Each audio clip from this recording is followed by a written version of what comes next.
Right, thank you so much for that, Anna, and with apologies that I couldn't be here yesterday, but I have heard that the conversation was amazing, and so it's really my pleasure to help facilitate it today. My name is Elizabeth Gilmore. I'm at Carleton University. I know some of you in this room, and I look forward to meeting many of you as you raise your hands to add to the conversation that will first start on big data and advanced digital technologies. So with no more introduction, I think needed, we'll pass the floor to Anna. Okay. So can I just talk or do I need the microphone? Okay. Okay, good morning, everyone. Happy to see you all back here. And so we'll be talking about big data and digital advanced technologies. And the question that we had was how these technologies shape the future of migration and mobility governance. So we're looking at that. You had the paper with you, and we thought that we would just remind you all of how these technologies are more and more intertwined with migration.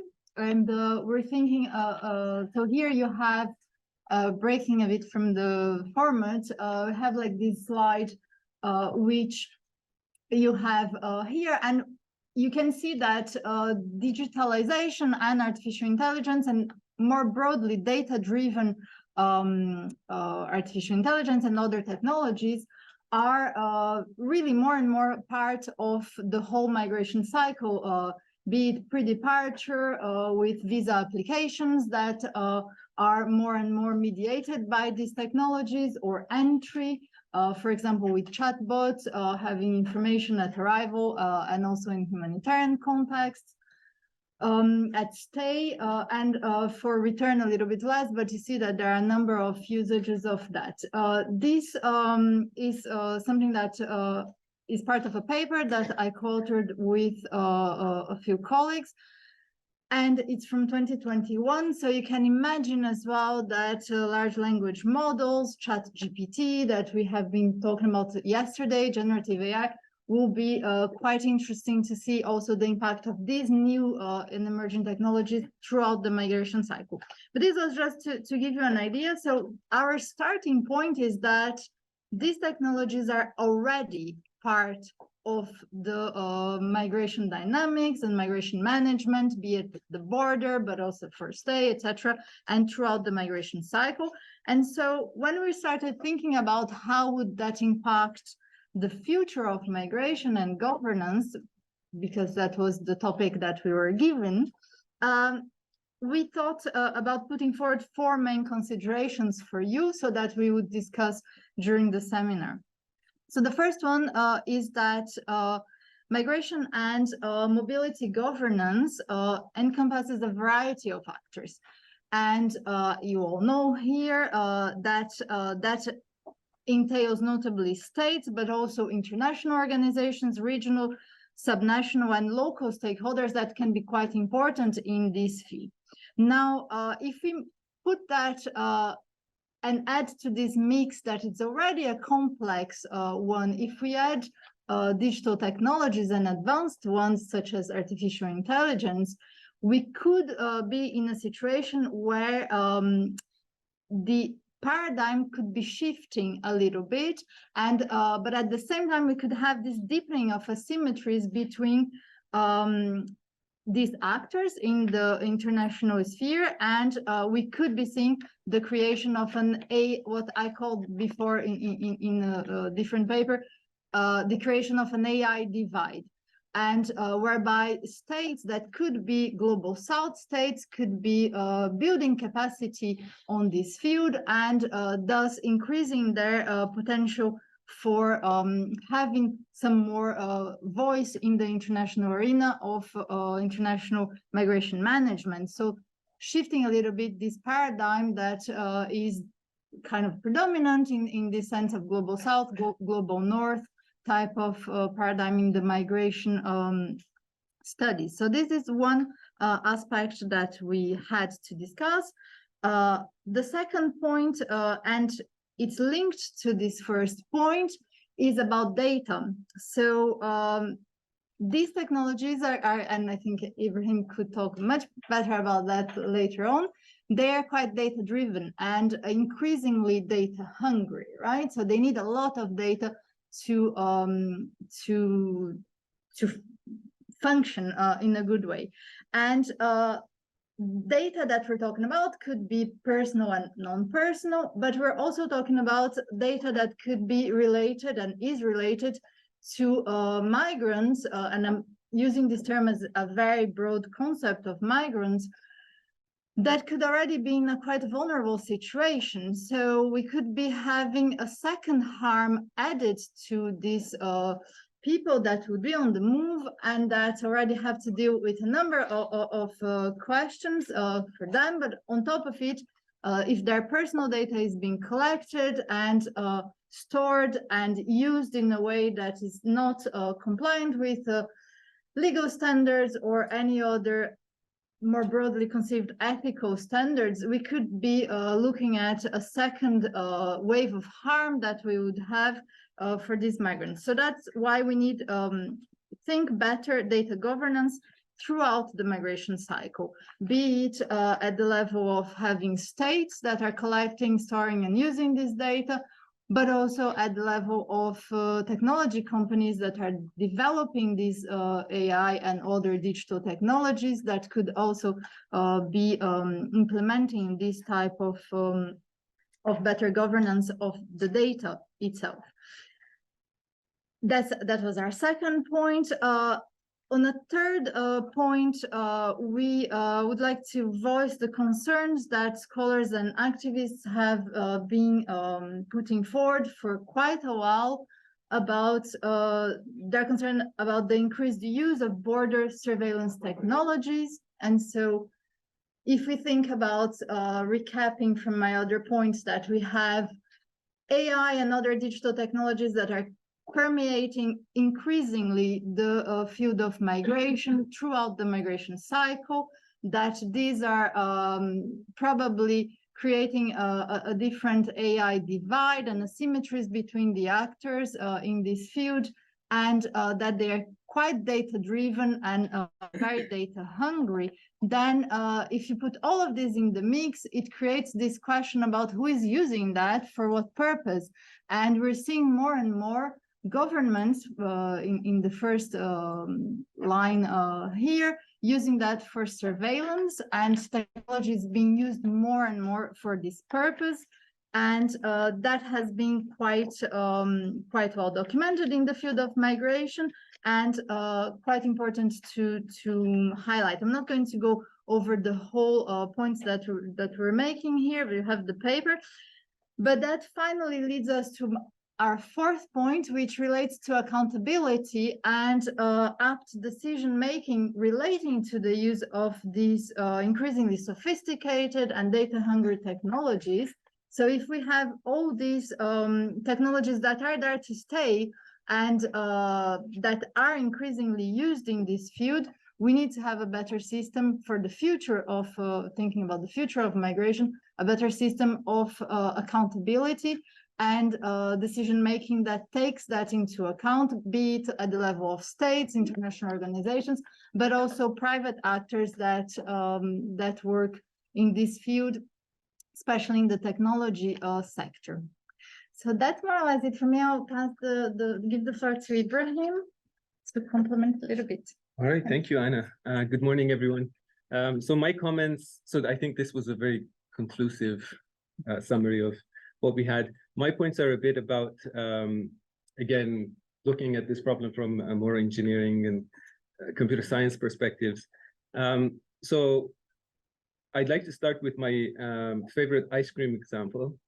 So we talk about compliance and regulation in AI, development of technology for good.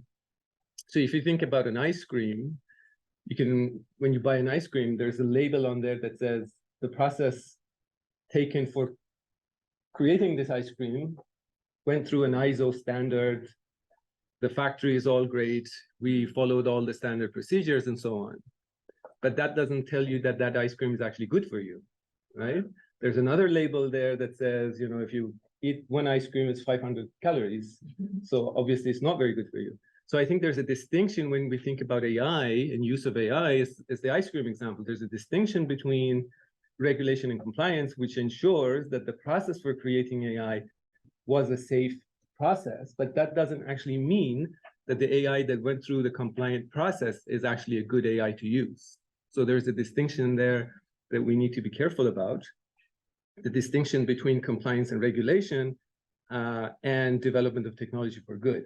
And I think what the predominant narrative now is that governments need to regulate, there needs to be compliance, but even if there is government regulation, that doesn't mean that technology would end up being developed for good. My second point is about AI in general. So when we talk about it, AI is a range of technologies, but generally now when we talk about AI, we're talking about statistical machine learning. And statistical machine learning, the objective for statistical machine learning is to create successful generalizations of phenomena. So generalization means find a model that explains the largest subset of population in the best way, right? It's basically saying, how good can you interpret or build a model to explain some phenomena, leaving out a certain subset of the population in favor of explaining the largest subset of the population, right? So by design, this precludes personal or individual perspectives because it aims to find a generalization of a larger population. Therefore, by design, it forgoes the value of individual rights, freedoms, and perspectives in favor of some global yet average benefit, right? So going back to the comments we had, the discussion we had about creativity and why AI, we're safe in terms of creative jobs. Creativity, essentially AI by design is intended to generalize phenomena. Therefore, it will build these average models of everything that we've observed so far. But creativity, innovation is more about serendipity and disruption.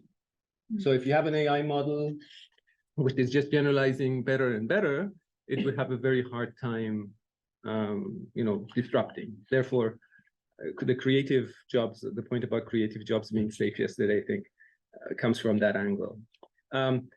So I want to go back to this idea of generalization, and I think the problem with that is that you will forego the rights and perspectives of individuals if you're looking at models that work on generalization, statistical machine learning models.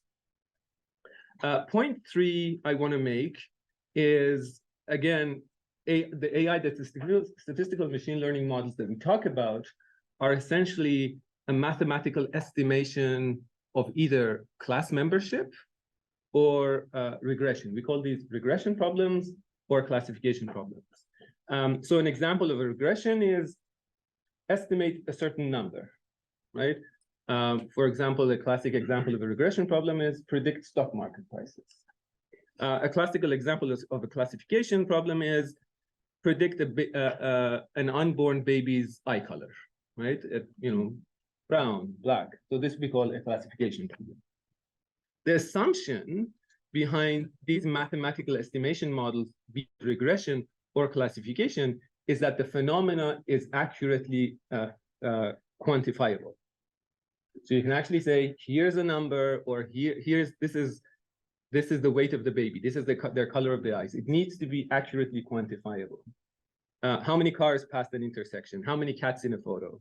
How many likes on a Twitter post, right? Quantifiable measures.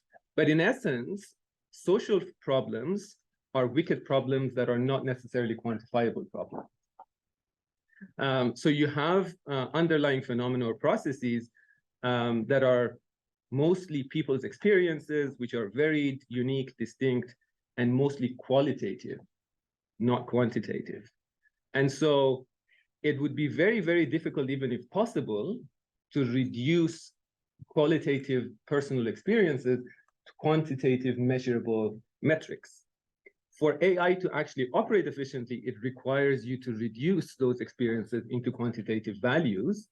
And through the process of converting qualitative phenomena to quantitative metrics, you lose a whole bunch of things which are important things. And therefore, there's a problem there. My point 4 is about, so I told you about my ice cream example, I'll tell you about my airplane example. I don't think any of us will get on an airplane which advertises this airplane was built in a tropical country, tested only in tropical weather, but now we're flying it in Alaska. None of us will get on that plane, right? So adapting technology with emerging behavior is like building an airplane in a tropical area, flying it in Alaska, right? Emergent behavior, so AI shows emergent behavior, which is also the fascinating thing about AI. It shows emergent behavior, which means that systems have the tendency or likelihood of showing unpredicted behavior. So in software engineering, which is a longer field, subfield in my area, we have a process called software testing. Whenever you want to release a software, you have to test it extensively before you release it.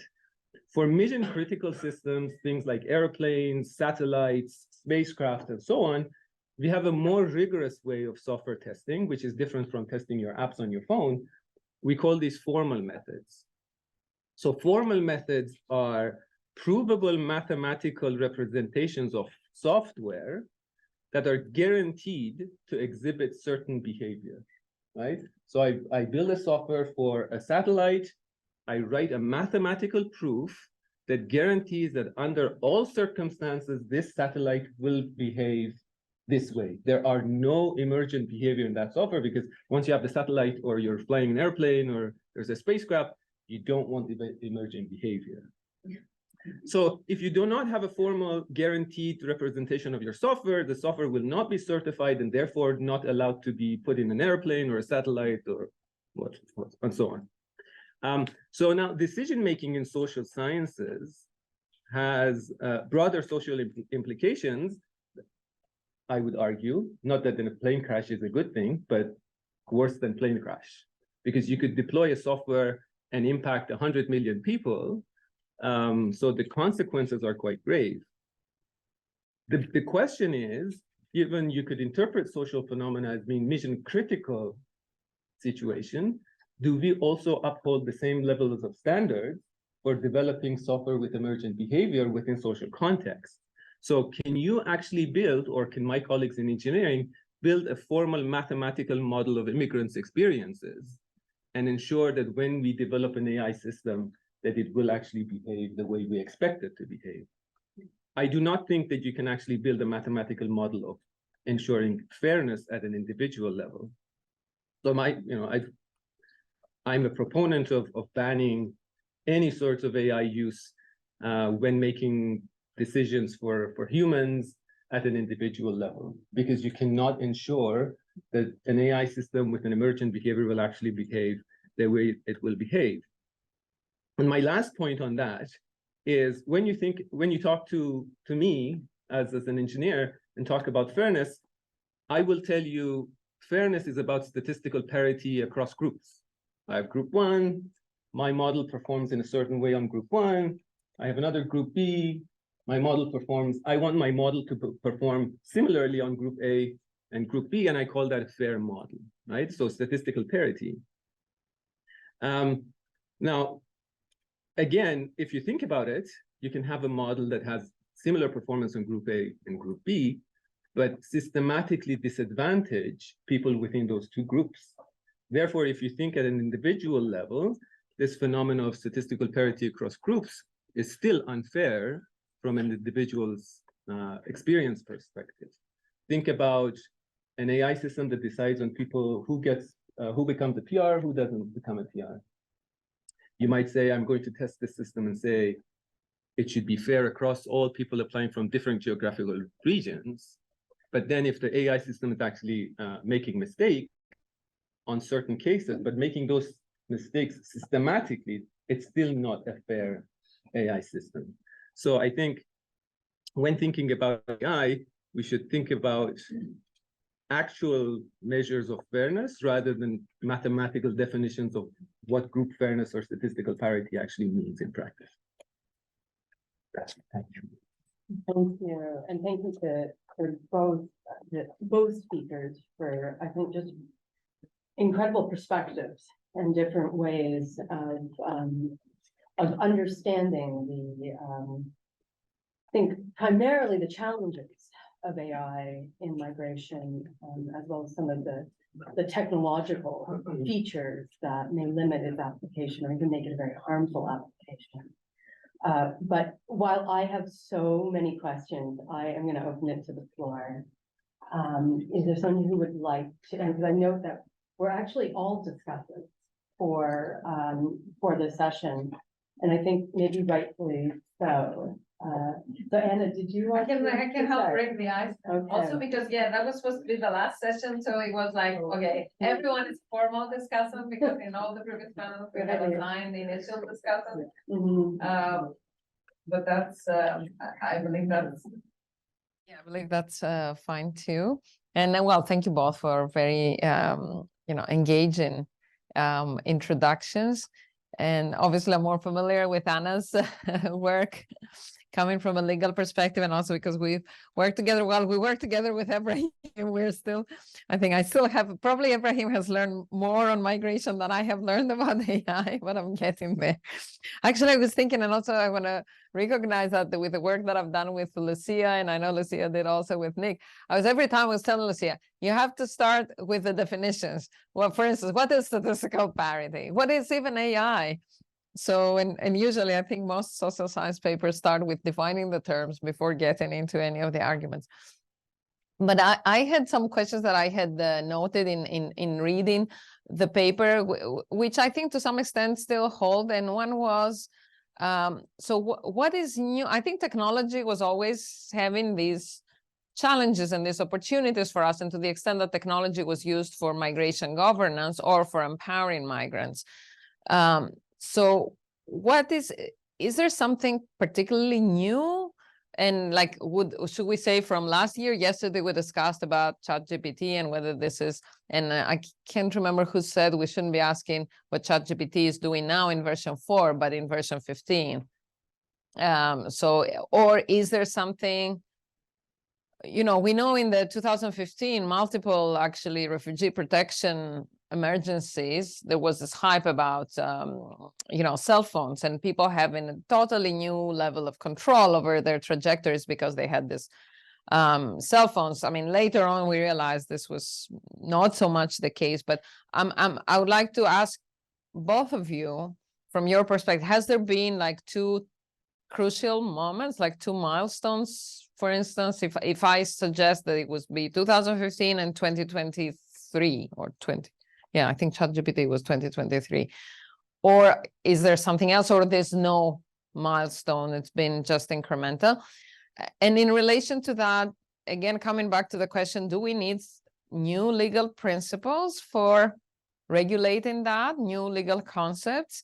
And on this, I'm thinking, I was in the EU when the GDPR, which means General Data Protection Regulation, was implemented in the European Union. And we all, I mean, okay, my day-to-day experience was you had to reconfirm all your subscriptions to all the possible newsletters, whether professional or personal.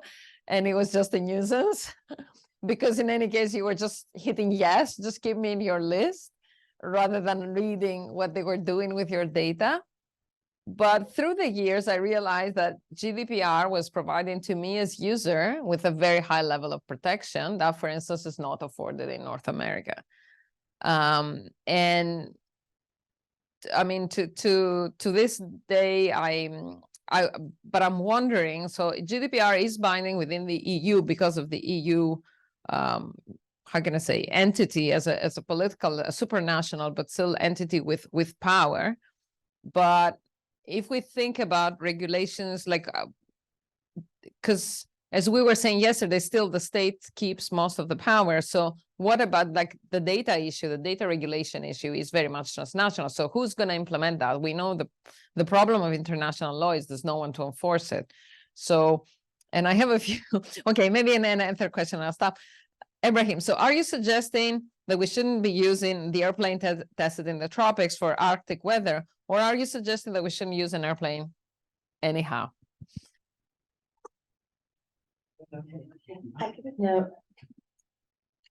Now, is there a preference, and if we're taking several? Yeah, we questions? take- Okay, great, okay. Then Igor afterwards. Thanks for the presentations. Two thoughts. The first is, oh yeah, Dan Hebert, visiting scholar at CERC. First question is, it wasn't so long ago that I was reading theses and papers that talked about the biases of immigration agents as human beings, right? And in fact, I remember a phrase that often came in those papers: petty tyrants was a phrase that was often used. So it seems to me there seems a kind of nostalgia in this idea that if we go into AI, it's worse than what we had before. But before there was a lot of criticism. So it'd be useful to think about that history as well as thinking about the future. That's the first thing. Then the other point is, so as I understand it, the way the Canadian government, IRCC, is using AI is allowed to make positive decisions, but not to render negative decisions. So in other words, if AI says no, then it has to go to a human being to make the decision. Is that okay? Is that an acceptable way of using AI, or is there some problem with that as well? Thanks.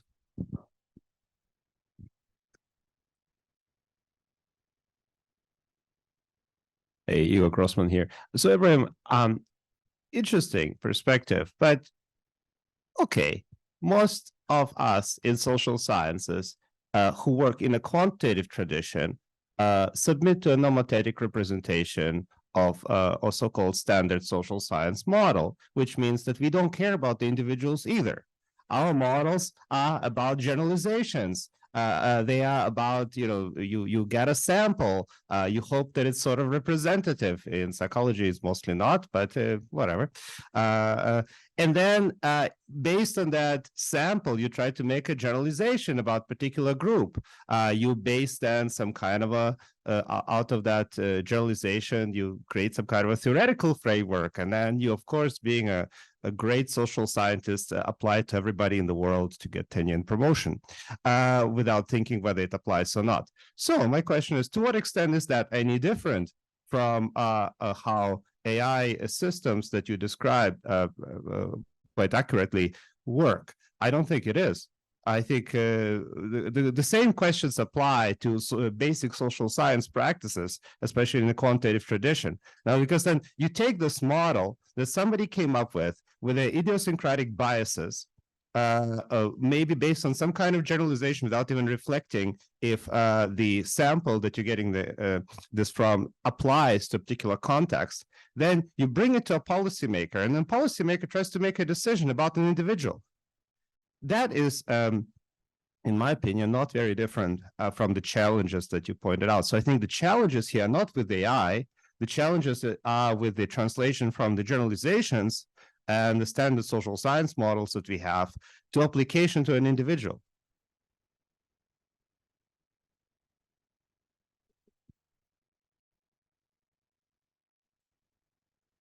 Is this working? Okay, brilliant. Hi, everybody. My name is Lucia. I have one just quick question, and I prefer your thoughts more than like what the literature says or anything like that, because it's something I've been tangling with. So one of the slides, and frankly, the graphic that's in the material that was circulated, captures what is often the kind of the same graphic that you see in a different format, and it's the stages of immigration. And that's usually how we look at least the literature thus far on tech and immigration has looked at the use of immigration.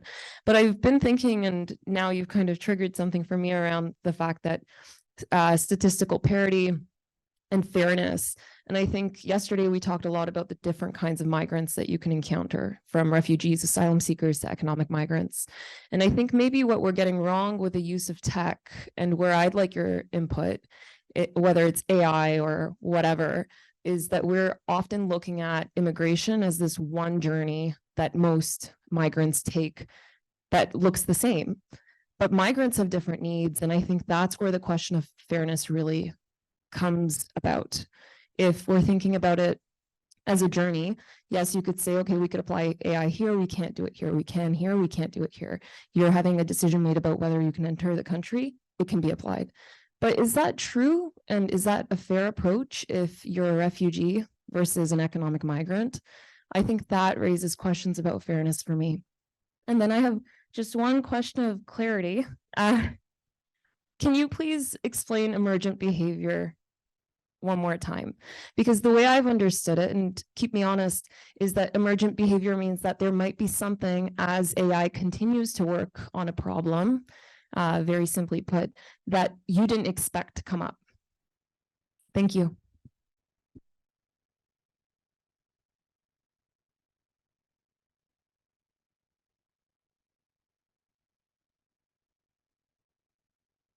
Ready. And so I'd like to turn it back to our author and to our discussions. And I mean, perhaps, Anna, if you would like to go first, sort of originating some of the, and maybe just reflect on the many themes that have already come up. Okay, so let me try to address some of the points and perhaps have more questions. No. On Anna's, your point about is there something new? I think for many areas, the generative AI is something that is particularly new, and it's going to be probably quite important in this field.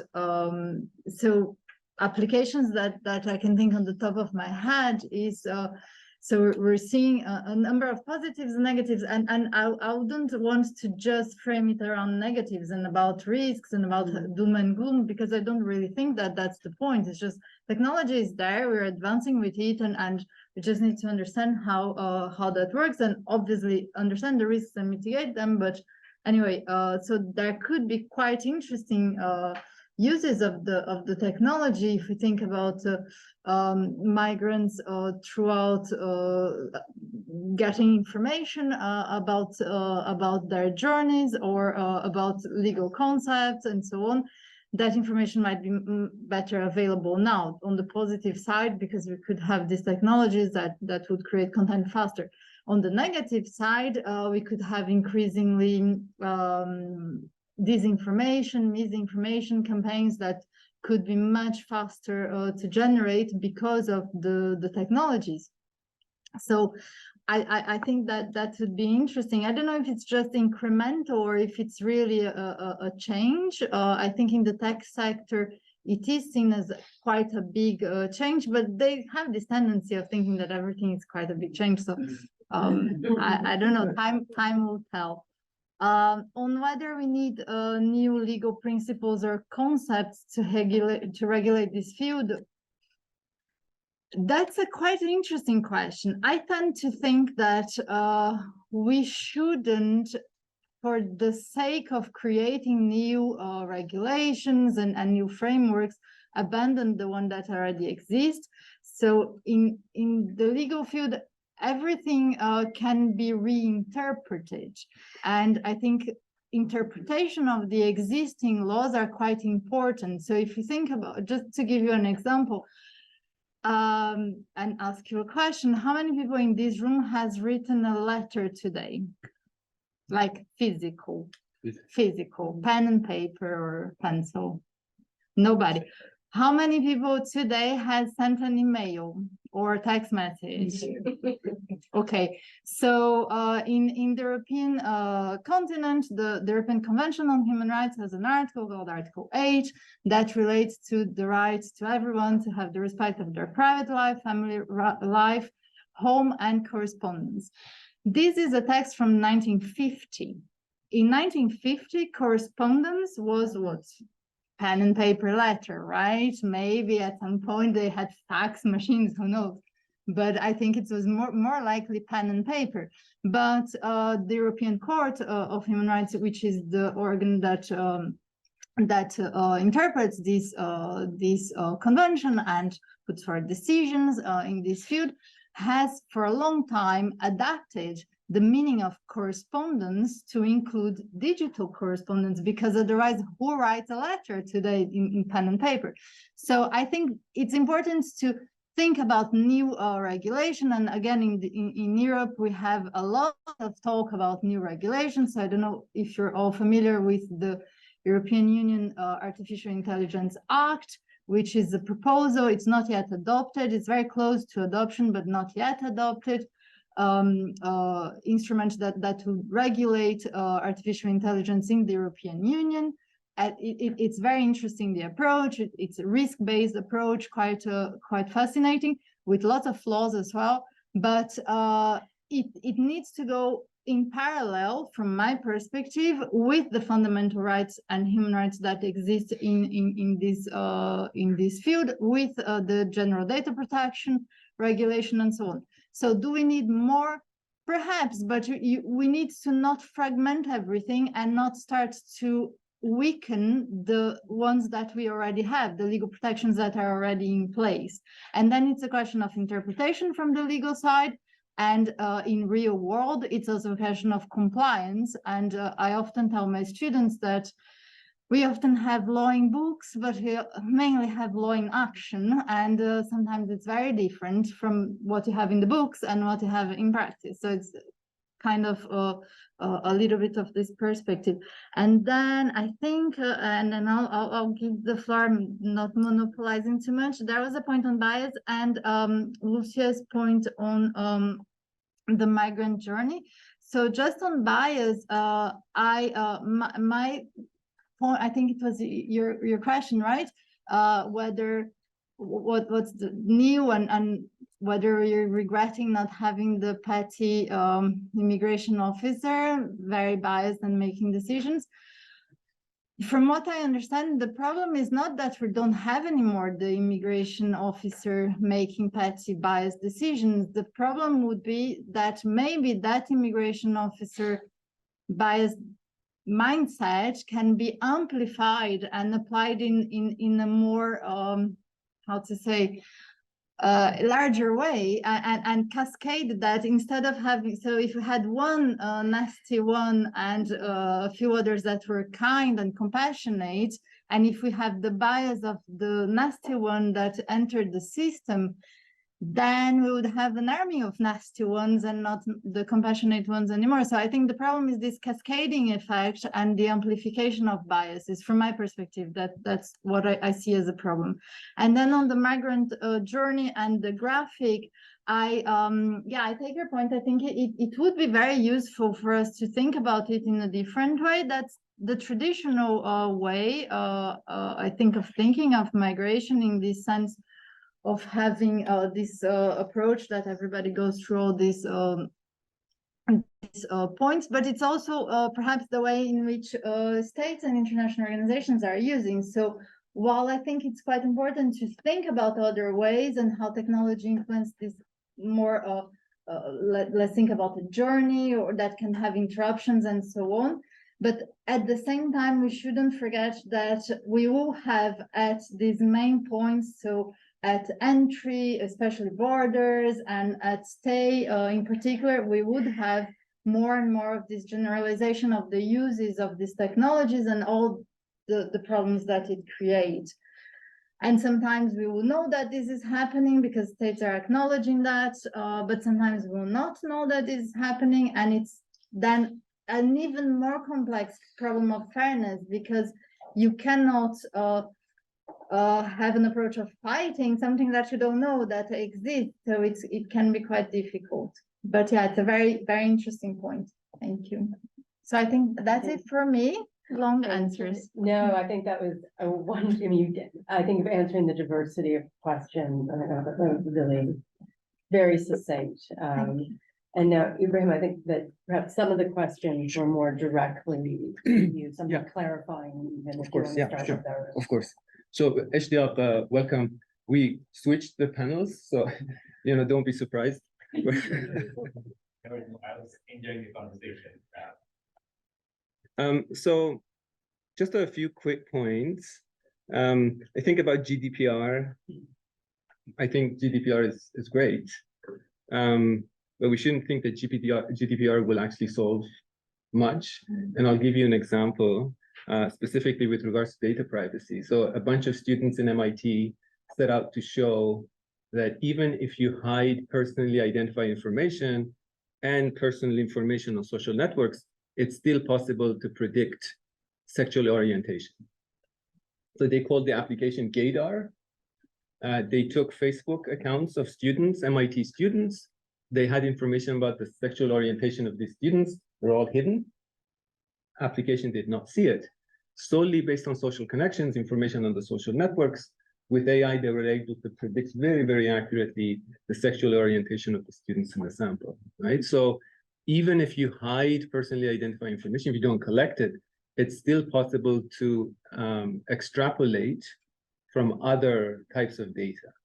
And it's been shown, for instance, postal code being correlated with race and all of that phenomenon. AI is very good in picking up those associations. I think Anna talked about the petty tyrants case very well. I think the issue with that is that AI amplifies and intensifies. So you might have one person, but now you have an AI system. And this is the famous example of it is Amazon. Amazon's hiring technology. So they decided at one point that they want to do screening of applicants with an AI system. And you might and what happened was that this AI system was predominantly putting male applicants through and screening female applicants, like just throwing out all the CVs with female applicants. And you might say there's someone, maybe someone at HR in Amazon that was doing something similar, but that was just one person or a small group of people at HR that may be doing that. But now once you have an AI system, the million people who apply to Amazon will all get screened with this AI system, and kind of the problem amplifies. To your point about AI and saying no, not being able to say no, only say yes, I think that's a good first step. But the problem is people have a tendency to believe what AI already decided is the right decision. There was a study in the United States that showed mayors thought that if you implement an IBM decision-making system, the decisions that the IBM system told them were the correct decisions, and they should just follow those recommendations. So even if the AI says no, and then the application goes to an officer, there's an unconscious bias there that maybe there was something that the AI system saw and I am not seeing, and therefore kind of bias that decision. I love your comments, Igor, and you will find a lot of friends in engineering. And I think we're already very good friends with your, I think, characterization. And I don't disagree with any of the things that you say. Whenever you want to do anything that has statistical value, you need to quantify, right? And obviously, and I think a lot of advances in psychology, sociology was due to the fact that, example I will give is, all of you may have seen, you go to your family doctor, there's a sign that says, don't confuse your Google search with my MD degree. And I think what is happening here is that a lot of literature within the medical domain is also based on statistical phenomena. It doesn't generalize to all patients, right? But you have the doctor who looks at a case, makes a judgment, right? It's not a clear case of, here are the symptoms, here's a decision, right? And that's why even within a medical context, people are now advocating for a human in the loop approach for adopting AI decision-making systems as opposed to integrating it. So I think the same argument with health systems also applies to the social science context. You should only be deploying algorithms in medicine to decide if you can actually prove that the algorithm will make the right decision, as, you know, like a doctor, if it was a doctor. So I think that is the situation, but I wouldn't disagree with you. We shouldn't say because some phenomena are not quantifiable, we should just throw out everything that's quantifiable. Of course, we should be using quantifiable things, but that doesn't mean those quantifiable things should be taken out.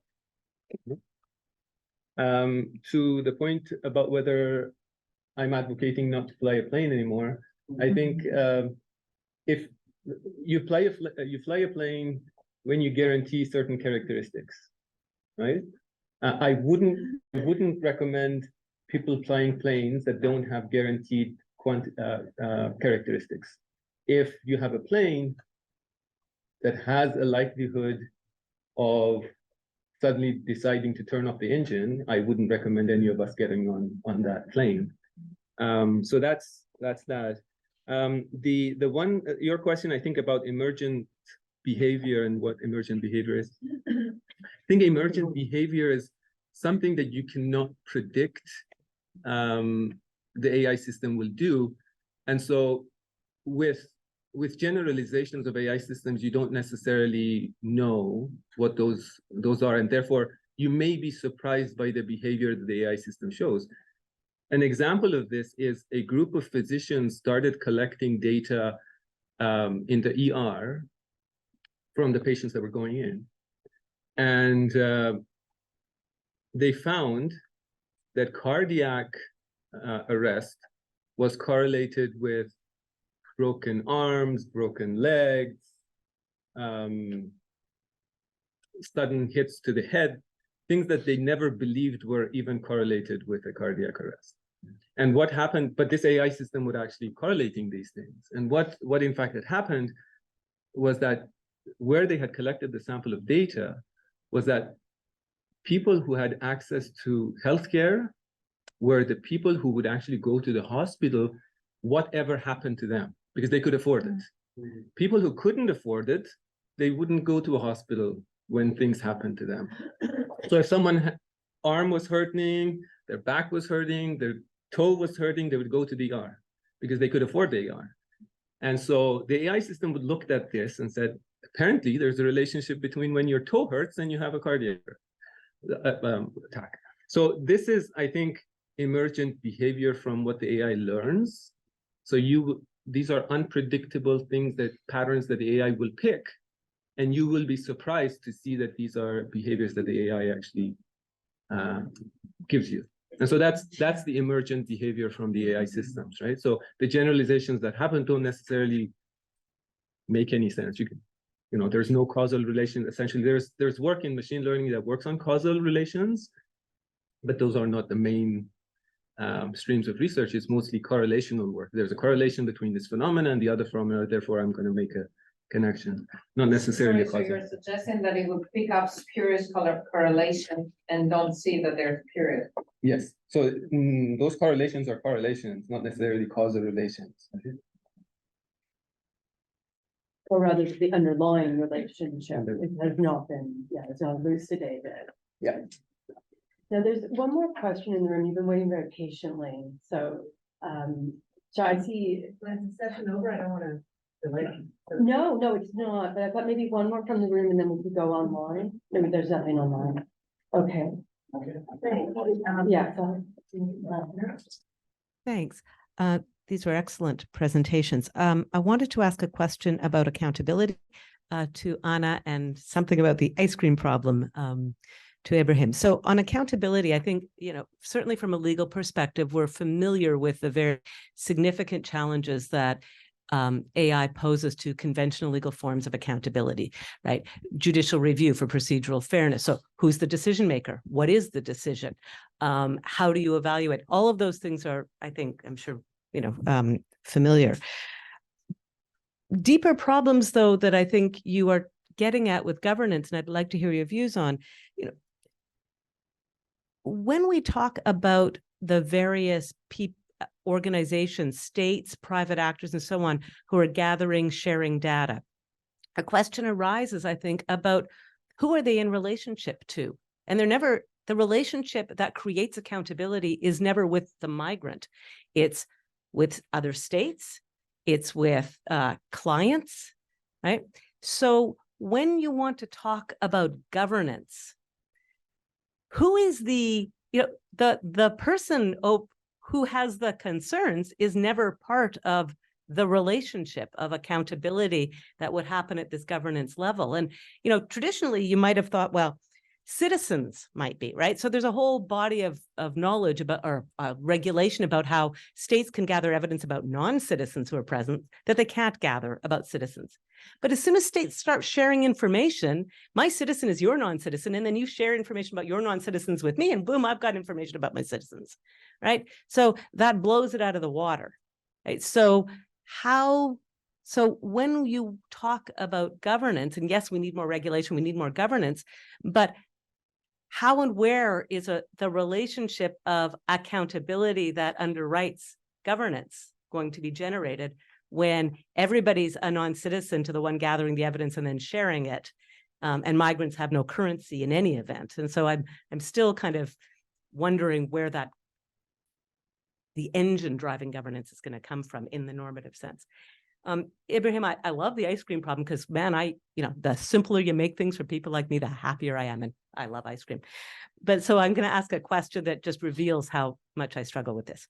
So we have in this sort of AI and just generally risk prediction, we have, I think, two different kinds of problems. One is we want to predict who's going to be, or states want to predict who's going to be risky in a security sense.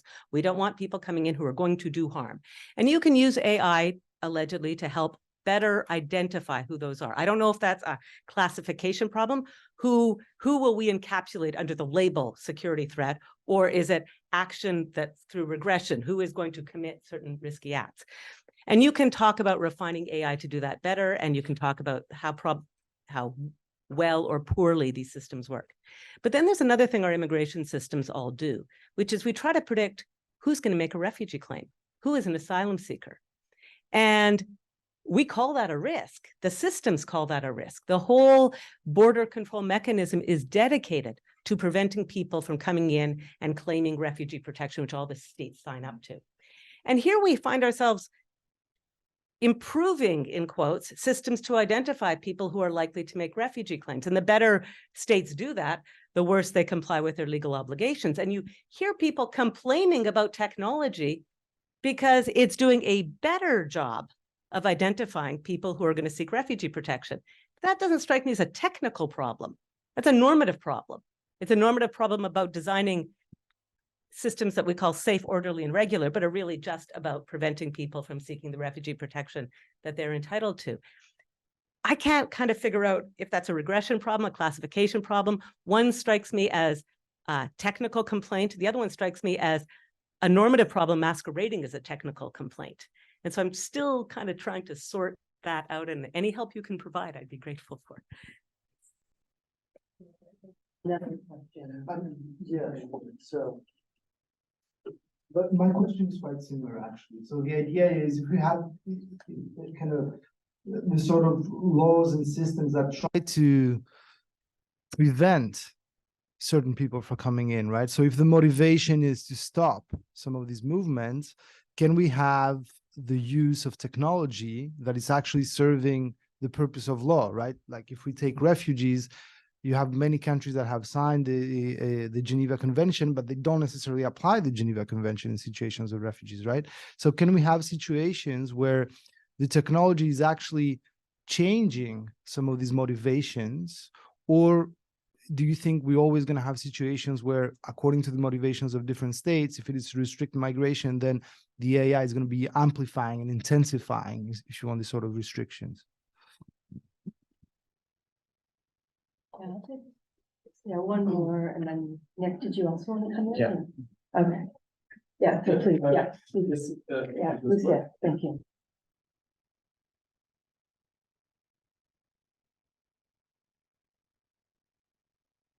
The idea of banning AI as a tool for decision making for procedures. So I was wondering if we take a kind of cost benefit analysis from the point of view of the migrant themselves, there can be a big advantage of this technology is reducing the waiting time. If your application, instead of 6 months, you have to wait for 1 week. Even if there is a bit of bias, you might be inclined to say, oh, there is an advantage. At least I'll know it. I won't have to wait that much. So on this basis, what would be your counter argument to still say that it's not ethical? And I wanted to maybe I wondered if the comparison with self-driving cars could also help, because the problem with self-driving car, why they weren't allowing them to be self-driven, and that is that there had to be someone responsible for if there's something that happens. And so I'm wondering if the problem is not the question of de-responsabilization of this decision, and at the end of the day, we won't know who to attack if we're not happy with the decision.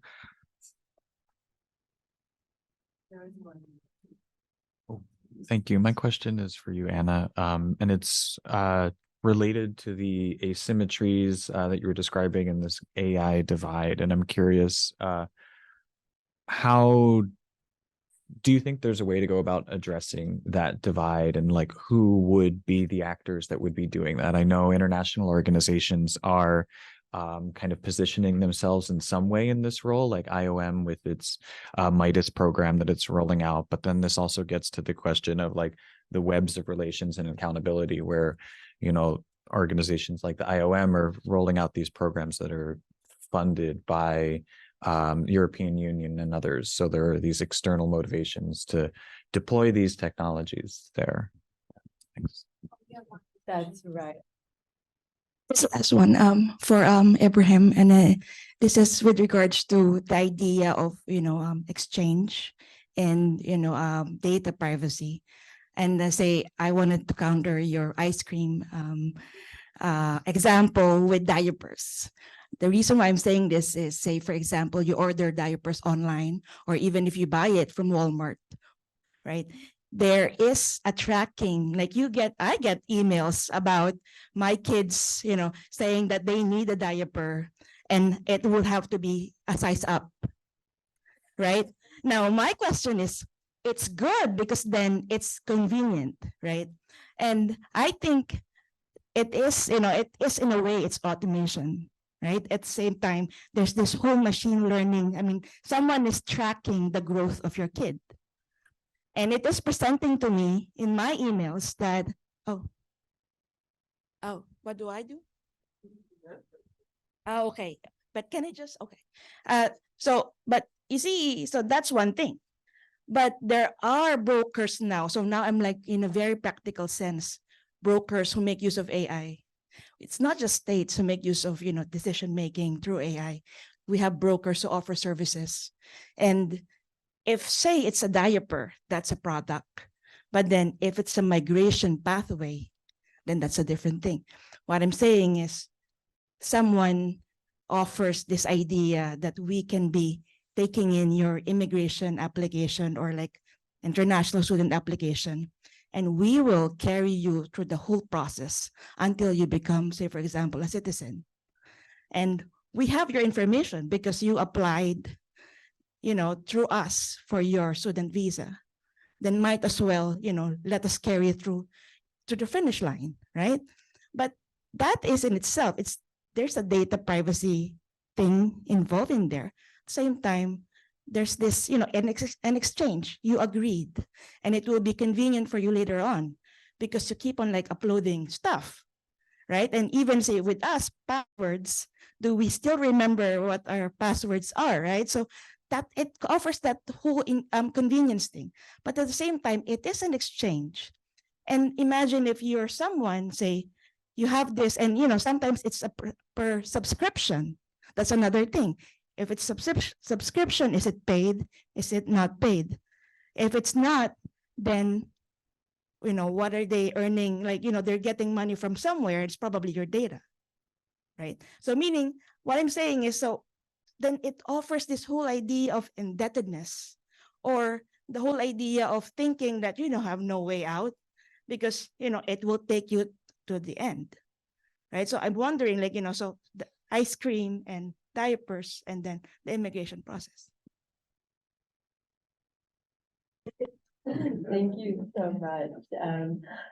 Turn it back to Anna and Ibrahim. I'll let you decide who would like to go first. It's Yeah, such no, a that's good. diverse set of questions again. Okay, I'll do my best. I'm completely jet lagged, so I'm trying to get the gist of it. So on accountability and governance, yes, I think you have a very good point there, that we have a number of systems for accountability as already existing. So if we think about accountability in this sense, this broad sense of the term of calling someone to account for their actions or omissions to someone else, then yes, we have systems of responsibility. So in human rights law, be it national or international, you have a system of responsibility for harms that are caused. So it's all relating to the harms. So it's a posteriori type of responsibility. Someone gets harmed, then we walk backwards and try to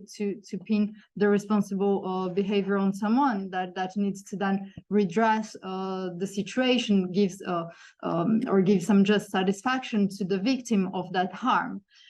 We also have liability, and that's very common in any industry. So Ibrahim was talking about ice creams and airplanes, and I was getting nervous because I am taking an airplane after lunch. So yes, I hope that there is a very strict liability system for products, any pieces of the airplane that I hope I'm going to be in. So that brings me to the point of tech exceptionalism. So why do we have this whole discourse that is often put forward by the tech industry that AI systems are so exceptional? And we see that in certain US Supreme Court cases, for example, this point of technology being so exceptional, being so different, that we need a different system perhaps, and this whole approach of the discourse in this field being so technical and so difficult to grasp. But actually we're talking about technologies that have an impact on our daily lives of each of us. And if we think about migration, we add this layer of a second type of harm that could be created. So I think I would be much more in favor of not getting too technical on this discourse. Obviously, we need to have the technical expertise, not saying that in this way, but we need to get out of this tech exceptionalism and think about decision making in this field as we would for any other type of products or any other non-intelligent being, be it if you have civil liability for having a dog that bites someone, you would be responsible. So why not apply the same concept to AI systems? Now, on the governance point, I think the question here is that the discourse goes around data. And again, it's this tech exceptionalism for data. So who owns the data? Who has the access to the data? And often these days, it's whoever has it in storage, whoever is harvesting the data, and whoever is paying to have access to the data. It's not the person who generated data. So anything that we put on social media today will be there, and perhaps would be used later on with or without our consent. So that problem that I think it's quite, again, important that we think about data in a different way, perhaps. But here I have more questions than answers for you. And finally, on the having migrants in the equation of governance, again, I don't think that's a problem of technology. That's a very good point, and I agree with you. But I think that's a broader problem. It's not just about adding technology to the mix. It's a problem of migration governance per se. Is a problem of who is around the table when we're discussing these topics, who are the states that were present and the international organizations, and whoever was in the room when they were negotiating the global compact. I think that's the problem, is that we don't have the voices of migrants there. Technology may amplify that problem, but it's not at the origin of that. So again, if we detechnalize that problem, it can be a bit easier to be thinking about it. And I think around this room, there are lots of people that have much better knowledge of that than me.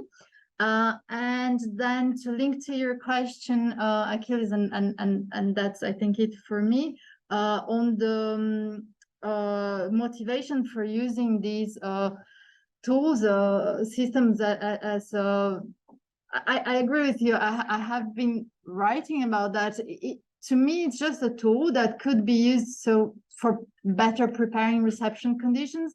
If you can use statistical models to understand that there will be a number of people coming to your country, as a state and international organizations or any other NGOs, etc., could be using that information. It's just insights that they could be using to better prepare reception conditions, for example. But sadly, it's a political question, and many states will be using that to enforce their non-entrée types of policies and try to keep people outside of their countries, of their territories, and try to have that in this way. Oh, and I'm forgetting about the asymmetry. So that was my answer to that. Asymmetries, I think it's a fascinating area. I don't know if I have all the answers for you, but I think we're seeing that evolving. So I wrote this piece in 2019-2020, where I proposed that there will be more of these asymmetries that would be deepened and more of an AI divide. And I was looking mainly at states and international organizations. Now we're seeing more and more some of the states that are non-Western have a much more important kind of voice around the world on technical and technological perspectives, but also on migration. And I would think that they would have more and more voices there, and something to look at. And yes, international organizations and tech companies, they're all working together, but they have different interests. And I think that's the key point, is this diversity of interests and how that can make this whole situation a bit more difficult, because it's not clear cut anymore. I don't know if I'm making any sense. Sorry. Yeah. Thank you all for the questions. Thank you, Anna. Ibrahim, do you have additional? Yeah, questions I'll you'd like maybe to quickly make a couple of Please. comments. I think I'll start from the end here, and I fully agree with Anna. I think when you listen to me or any person from computer science or engineering, you should only listen to the part that's technical, which tells you what AI can do and what AI cannot do. Anything else you should just ignore completely. Because we don't actually understand the social context and the social phenomena very well. We're engineers, we're trained to build things. So you tell us, here's a problem, can you build a technical solution for it? And we will do that very efficiently for you. But the social implications, obviously, we don't understand. And I'll give you an example. In one of my research areas is search. And we identified, and we've written plenty of papers on it, that search engines amplify gender biases. So, you have a search system, you search for certain information about a certain gender, it brings you, non-comparable types of information depending on what gender you search for. So I went, we thought we found something very interesting. So I went to Cochrane's sex and gender session, and I presented this idea to them. And I was expecting them to say, wow, good job. And they all said, you don't even begin to understand the complexities of gender. And what you've done is just reduce the complex problem to a technical measurement, which makes no sense. So I left that meeting very disappointed. So I think to Anna's point, complex issues around, immigration and all that, it's just, I was just trying to tell you that this is AI makes generalizations, and then you can think about within your context what that means. About the questions about making decisions, whether it's a regression or a classification, or whether we should use it, I think it's really, when I think about it, it's less about whether this is an AI problem than it is what is the decision-making body trying to do. Let's say if I'm on the Immigration and Refugee Board of Canada, and I have a case in front of me, am I trying to identify people who are risky, or am I trying to be compassionate and help the people who need help? And those are two different ways of looking at the same problem. Because if you focus on keeping risky people out, you can build AI systems that accurately classify and over-classify people, and you will be safe, right? but that comes at the cost of misclassifying people who require help, but you are safe. If you're trying to be compassionate, then you will misclassify risky people in terms of your compassion. Your AI model will not be providing safe recommendations, but it's, so I think when I think about this problem, I think it's really on what the decision maker wants to achieve. Is it thinking about compassion? Is it thinking about risk? Is it thinking about other things? Is it saying, as a refugee board of Canada, I want to provide compassion assistance to refugees, therefore I will let them in, but then there will be security services that will monitor, for instance, or make sure that the society is safe and so on. So I think it's less of an AI decision making, and that's why I kind of advocate that you need to listen to people's individual cases and hear their arguments and then make a decision, as opposed to putting them through an AI system which can't do that.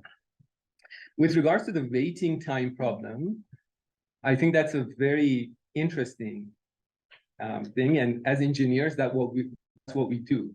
We try to reduce wait time, optimize the process, and so on.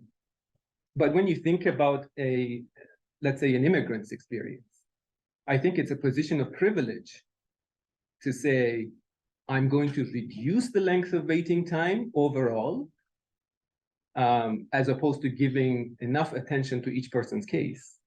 So just to make it relatable to the group here, if you're a graduate student, you submit a paper to a journal, would you wait for a year for it to receive due diligence and a good review and possibly be accepted? Or have an editor that just quickly looks at your paper and rejects it for out of scope, right? That journal will have a turnaround time of 10 days, right? But no paper receives due diligence. But on the other hand, you may have another journal that takes 6 months to get you the first round of reviews. But when you get the reviews back, they're thoughtful, they make sense, they're constructive, and so on. So I think you could say, I have an editor of this journal that says, all the students want a quick response. So I'm just quickly making decisions on all these papers. But is that from the journal's editor? I think that's a position of privilege, because that editor-in-chief doesn't care about acceptances of every single student's papers. I think the diaper example, I think, is a brilliant one, which I will start using. But not in the same context as the ice cream. I think that I think this trade-off between privacy and convenience is a big issue, right? How much of your privacy do you give up for convenience, and how much of your convenience do you give up for your privacy? And the prime example of this is the Target case. And if you haven't heard of the Target case, Target started advertising diapers directly to a certain household. And the father got upset and said, why are you sending me coupons for baby products? And it turned out the daughter was pregnant and the dad didn't know. Teenage daughter. And Target was actually monitoring all their browsing data and figured out that someone in this household must be pregnant. So how much of your privacy do you give up for the convenience? How much of your convenience do you give up for your privacy? I think that's a decision that each of us has to make. On the issue of consent, I think consent is only meaningful if you know what you're consenting to. If you don't know what you're consenting to, even if you click yes, it's meaningless, right? I go on ChatGPT and ChatGPT says, here's the EULA, like a 10,000 page, like who reads or who understands? Like, I say yes. Is that consent meaningful? I don't think so. And then the last point is there is never free lunch. No free lunch. If someone's giving you an app which is free and you're happy using it, they're probably collecting your data, selling it to a whole bunch of advertisers, and something's going on, right? Why would a high-tech company with 2,000 employees, each of those employees making $250,000 a year, give you a free product? Economically speaking, that doesn't make sense. So there's something going on. And one of the biggest businesses in the world right now, if you believe it or not, is data harvesting, data selling, and so on. So you get an app that says, enter your credit card here, I will monitor your purchases, and every month that you're buying too many chocolates or diapers or ice creams, I'll give you an alert. You know, they're not doing that out of the good of their heart. They're collecting all the purchases that you're making, and then they're selling it to an advertising company that says in this postal code, this is how much they're spending with their credit card. And then you're bombarded with advertising, and then you buy stuff that you don't want. And anyways.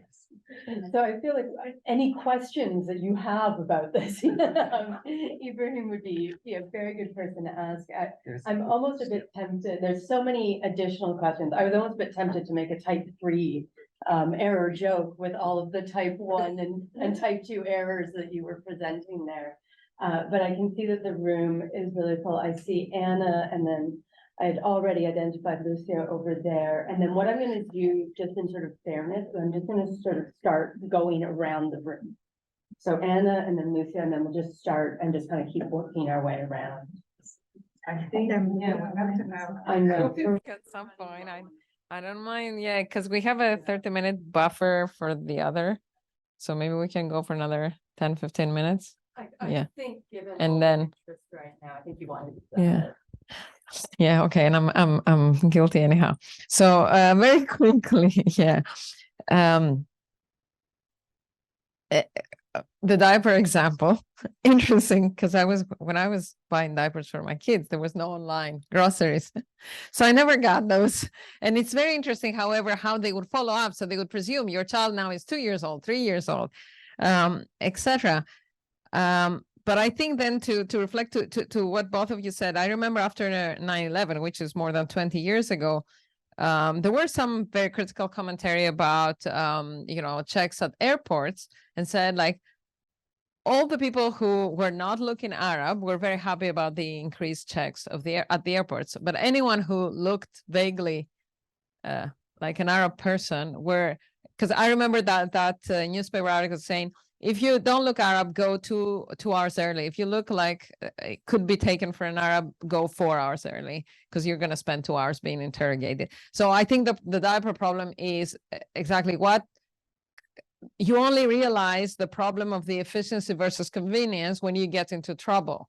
And same when they sell your data, you only realize when, I don't know, some data that related to you going on a farm prevents you from entering Canada because somewhere the system signaled you went on a farm and you didn't tell the border control. And I'm saying just something stupid, not related to migration, properly speaking. And also something on cookies. I remember a few years back at the conference with some lawyers, Martin Shainin, who was working on this issue, said they had done an experiment where they were asking people, to consent to something. And in the consent, it said they were consenting to sell their children.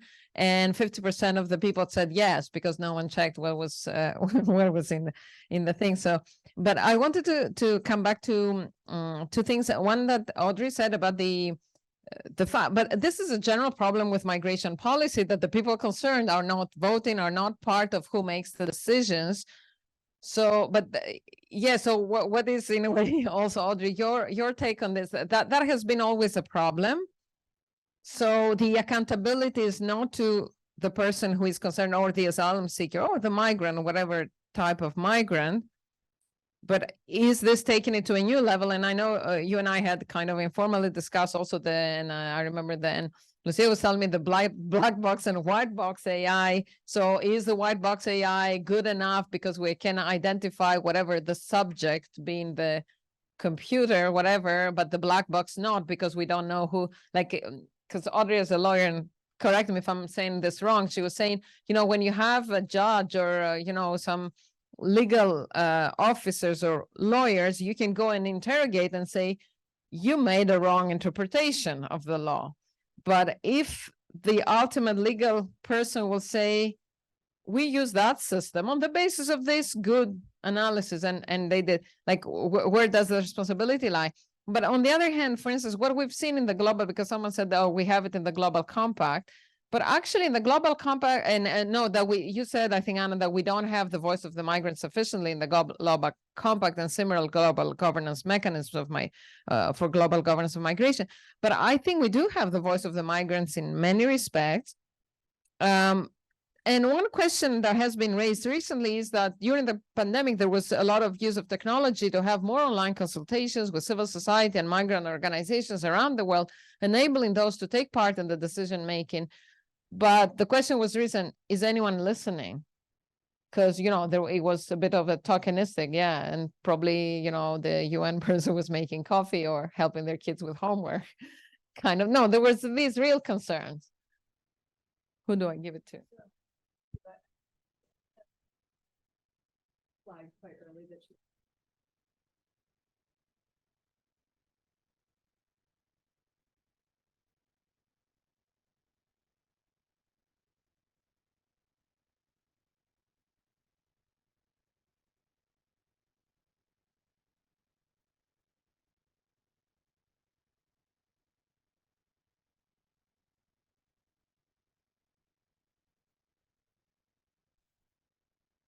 Thank you. My question is super quick and to the point. Ibrahim, this question of like risk, uncertainty, and then who do you make a decision in favor of? Do you allow the refugee in at risk of allowing undesirable individuals in, for a lack of better words? Or do you restrain further so that even people who would qualify as a refugee might not make it through? My understanding, and you, I believe, are more knowledgeable than me, but my understanding is that AI over time will learn its mistakes. So if we leave that kind of decision making to AI and then course correct, and I'm not suggesting anything, is it true that over time it will be able to delineate who is a risk and isn't in fact a refugee and who is a refugee? Does it get better? Or is that just not true?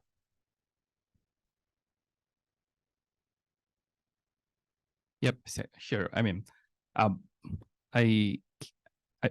first of all, like, I'm sorry for being late. I started in the middle, so I must have missed, you know, like some important conversations, but I really liked examples and the discussions that came up around ice cream, diaper, privacy, and, you know, like a lot of concerns around AI. So I work in human-computer interaction. So building on what Ibrahim said, you know, computer scientists don't understand often like how humanity scholars talk, and the vice versa. So if you work in human-computer interaction, you basically don't understand both sides. I'm on there. Thanks for being with me. So I think, you know, I'm trying to, you know, like see the concerns in two different lights. One is, I think the concerns are fundamentally coming from the problem, what we call data colonization. And the colonization is an important concept here, is that what we are fundamentally saying that the people who have these AI machines, like the big companies or the government of Canada here, they don't own the data. The data is coming from people they don't even know. There are other people coming from other countries.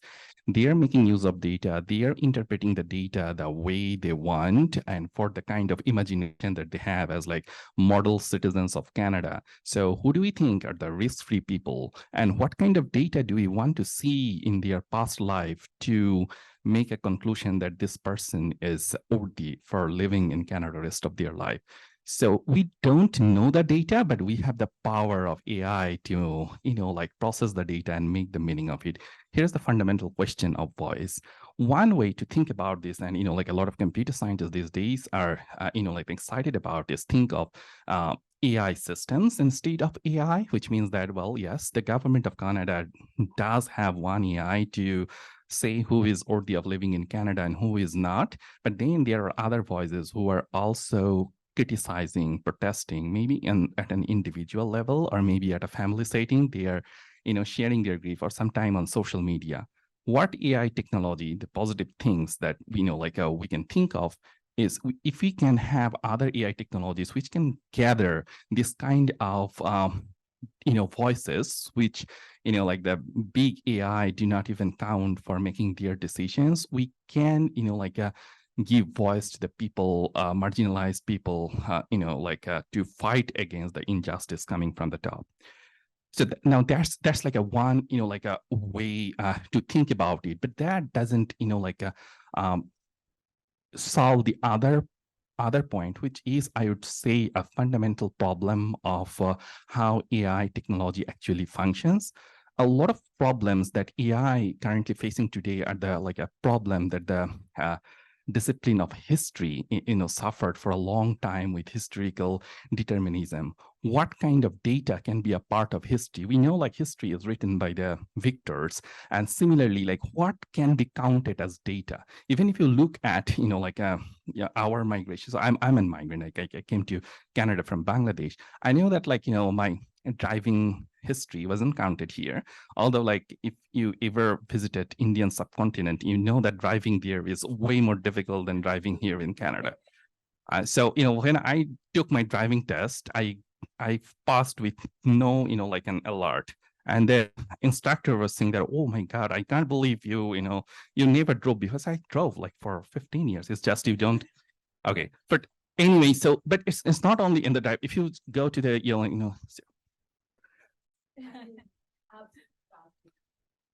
I'm trying to cut it in 1 or 2 minutes. Okay, so the problem is that, so now if you want to give voice to the other people, you have to recognize their data. So there are like a couple of ways that, social scientists have been talking about is, memory studies. We don't call like the memories of the immigrants as important data that AI could build on.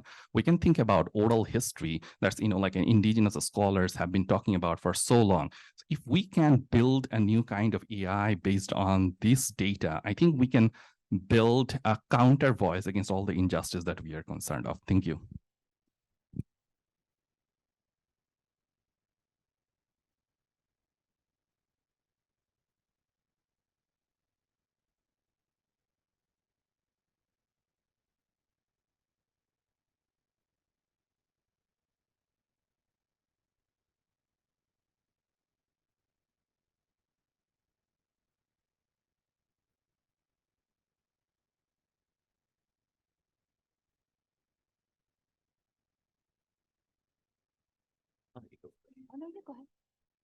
Okay, hi, Robert McClellan, Wilfrid Laurier University. In my first career, for a dozen years, I worked for the government of Canada, most of which I was a visa officer. I didn't work at the border. I didn't check your car for apples or anything like that. I was at visa offices in different regions of the world. I didn't think of myself as a petty tyrant at the time. I suppose I might have been in the eyes of some people. Exactly, yeah. Couple thoughts on that. One is that the visa officer who makes the decision is bound by an Immigration Act and regulations, and there are procedural manuals to cover most decisions that they need to make. And the practical matter is that if the visa officer tends not to see the easy cases, the easy acceptances or the easy rejections, right? Someone's been in jail for violent crime. They don't see the visa officer. They're just told you can't go to Canada, right? Conversely, someone who is a graduate of the National University of Singapore and has worked for 5 years in high tech or something, they automatically get the visa and you don't see them. What you see are the gray areas. So two thoughts. One is they did a study back in the days when if you came to Canada as a skilled worker, there was a point system that they used. So education, English or French language, etc. And there were 10 points out of 70 reserved for the visa officer's discretion. And they were told things like initiative, resourcefulness, those intangible things, like say the person went to school and worked at the same time and did their degree part-time. You would give them extra points for that resourcefulness. A study was commissioned to find out what was the key determinant of people's success after they got to Canada, and they used income tax returns as the barometer. So the higher the person's paid income tax after 5 years of arrival, probably the greater integration. The one factor that was found significant was the visa officer discretion. And that's the one that they removed to make it more objective, systematic, and easier to automate. So the question becomes, to what extent do you want these decisions made by humans or made by systems programmed by humans who never did the job? That's really the long-term question. And I won't answer it, but I'll throw it out there. So I'm concerned about the performative nature of these systems and these technologies and how they lead to shifts in governance. And so I'm thinking, if we think about some of the examples that we've learned about already that you're talking about, and those applications, and then we combine that with what we know about how these systems are being implemented in other areas, like for fraud detection, benefit administration, things like this. We can see this logic of risk becoming all pervasive, where people are viewed first and foremost as a threat or as dangerous, or as the UN Special Rapporteur on Extreme Poverty and Human Rights said, as already guilty, right? And so I'm just wondering about your thoughts in connection to that. I mean, what do we do about that? Because this is happening right now. These systems like are leading to or exacerbating this kind of distancing between humans, and also leading to kind of more punitive states. And the other big factor here, I think, about someone asked what's unique about this moment. Well, what's unique about this moment is the sheer monopoly power of big tech, right? And this is a power that is largely unaccountable. And so if we think about another important issue here, we have to think about transparency. And you know, in line with what others are saying, if you have a decision made by you by a visa official or by a lawyer or a judge, you know, there's a human being there, right? We have these systems in place where you can't really find out how they work. These are proprietary contracts. There's commercial interests. I tried to get access to some of this information. You can't. And so that's another huge issue going forward. So I just want to throw that out there.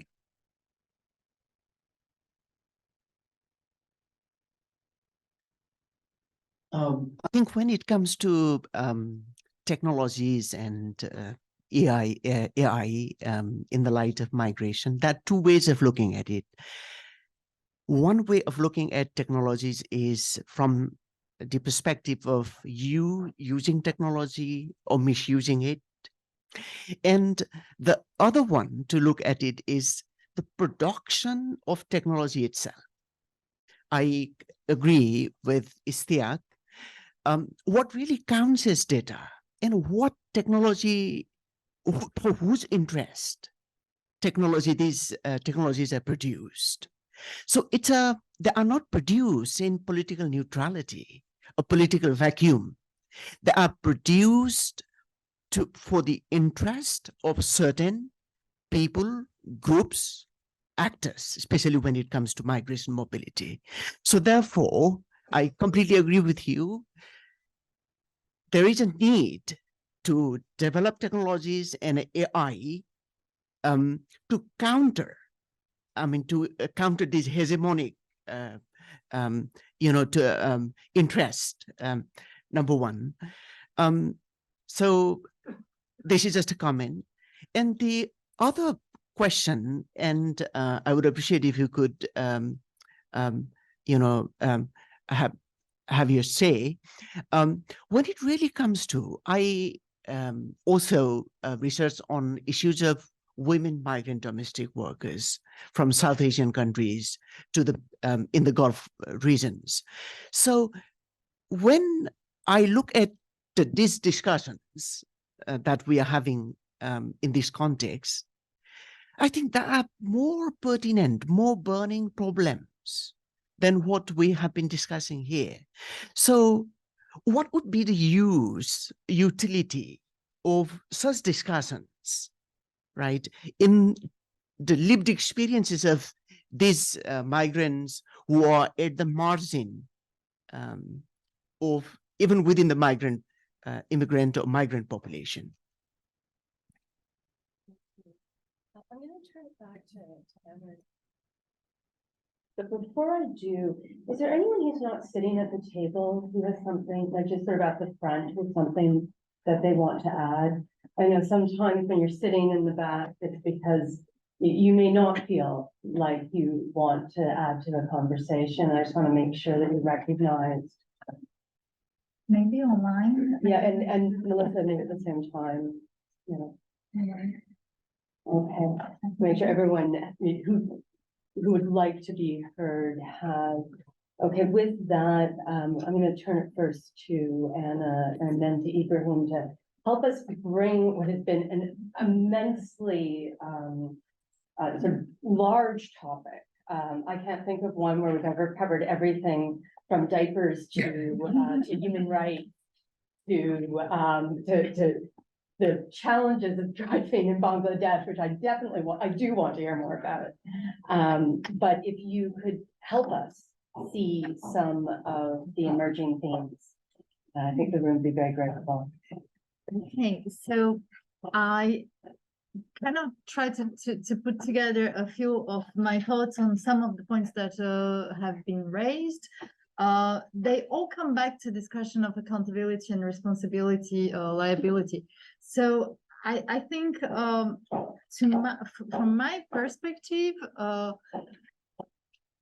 I think we should really distinguish. So I take your point, Anna, about black box systems and so on, but I put it back to you. Wouldn't it be displacing the problem to just say, oh, that's so complicated, this system that is in front of me, it's technical, it's I can't understand what is the processing that is going on in the mind, if we can say mind, of that system. So we're not attributing responsibility or liability, accountability more generally to anyone. If someone uses that tool to make a decision, or even if that tool is making a decision, that system is making a decision by itself in an automated way. So we're just display. I think the whole discourse that we have at the moment is just displacing. It's just making it.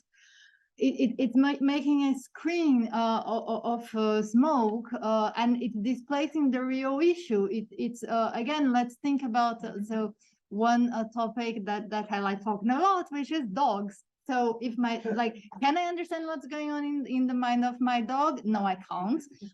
Will I ever understand how it comes up with a decision of jumping on someone's legs when someone comes at home? No, I know I can prevent it. I know that it would happen. But if my dog bites someone, it's going to be my responsibility because it's my dog. So I think we should think about it more in terms of these systems as being tools and not as being. It's interesting academically, I know, to think about whether AI systems are sentient, whether they're going to bring the end of humanity, as some tech companies were talking about, whether they have legal personality. There's a lot of discussion on that, and I know my students love to discuss on that. But I think that this is just making this screen of smoke screen in front of us, and we should start thinking more about who is responsible for what. And that links to Robert's point. I hope you were the kind and compassionate visa officer, not the petty one. So that discretion, it's a little bit similar. Let's imagine that then you're in that discretionary aspect, you were using a tool. Let's say that in the 80s, 90s, you start to use computers. Would that be then the responsibility? You would take responsibility for that decision or not? And I think there are lots of studies, and one of my colleagues at Exeter, based in geography, has a very interesting ethnography of asylum decision-making in several countries, including the UK, in which they observed a number of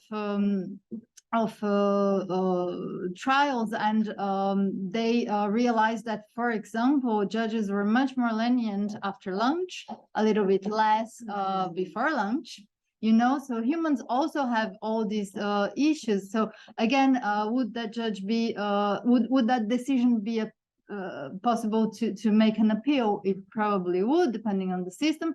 So just by saying, oh, this decision was used, let's now think about a completely automated system of screening visa applications completely done by an AI system. Wouldn't it be too simple to say like, oh, it's an AI system, so your visa was denied, that's it? So there needs to be some due process there. There needs to be a right to appeal. There needs to be someone that would be responsible in a way, either if you're thinking about responsibility for harms to the fact that that person didn't get the visa, if you're thinking about human rights, or just in terms of administrative law, there should be some way of challenging that decision depending on which jurisdiction we are in. And we're not going to challenge it on the basis of the software engineer, but we're going to challenge it on the basis of the official that used that tool. So I would think that we should think more in terms of these systems are just being tools and that are not neutral, that are far from being neutral, because they can contain a lot of biases that are not just the human bias, but they could be historical, they could be very entrenched in our minds as human and as communities, but still they're just tools. So I would think that that would be a way forward. And then I think there was a point on this logic of risk that you're talking about.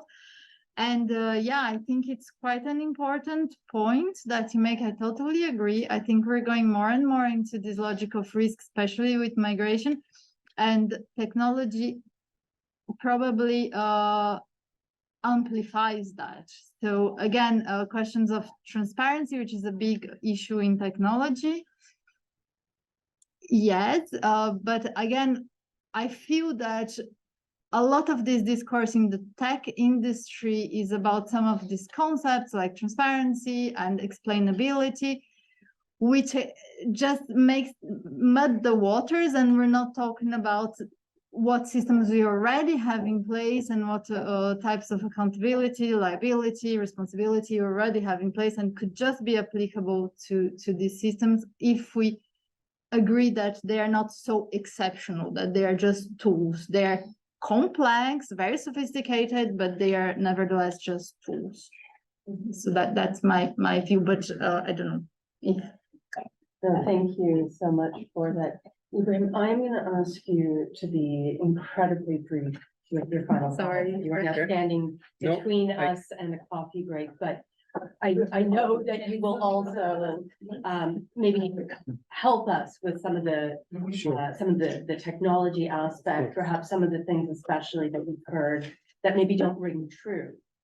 Sure, I can be very brief. I can be very brief. Thank you. I think I like Anna's characterization of the tool, but I will add that tools are not necessarily always the same. So we need to understand that a scissors is different from a chainsaw. You have lots of scissors at the school, but you will never allow a chainsaw at a school, right? So I think the situation with AI is that we should really think about where does this AI go, and should we allow these things to be at certain places? And I love the narrative, Ishtiaq and Joanna, narrative of solidarity and empowering. The low-hanging fruit is, can you give me some data and I'll make a classification? I'll make it. That's easy, right? You can work with some engineers and they understand what you're talking about, but is that something that you should be doing, right? What I would like to personally advocate for, and I think you're the experts to do it, is to think about the hard problem, not the easily quantifiable data-driven solution, right? It's always easy to build a data set and do some classification, build an AI system, deploy it quickly, but is that something that you want? You want more thoughtful, I think, engaged. And my last point to, I think your question was, you know, these seem to be like futuristic stuff, like for the marginalized person in Southeast Asia, is this even relevant?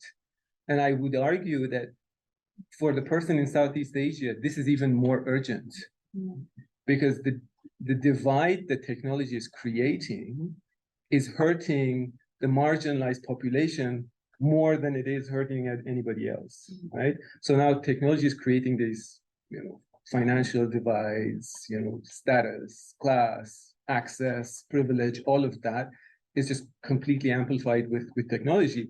Just think about ChatGPT or generative AI. All the low-paying jobs, which are very stressful, have significant psychological burden, go to Southeast Asia for data labeling practices, and then the billions of dollars are made in corporate in North America, right? So it will actually create this huge impacts on. So I think even if you think from that perspective, it's like marginalized people in the Southeast Asia should really worry about this stuff, right? More than the global north. Thank you. And thank you. I'm gonna thank everyone in this room for your contribution to this session. Both in terms of, as I said, the number of incredible analogies. I think we may have hit a new record for that, but I think they've served us quite well with a topic that is in some ways quite complex and hard to get a hold of. And so I think it really helped bring a lot of our language together in very human ways.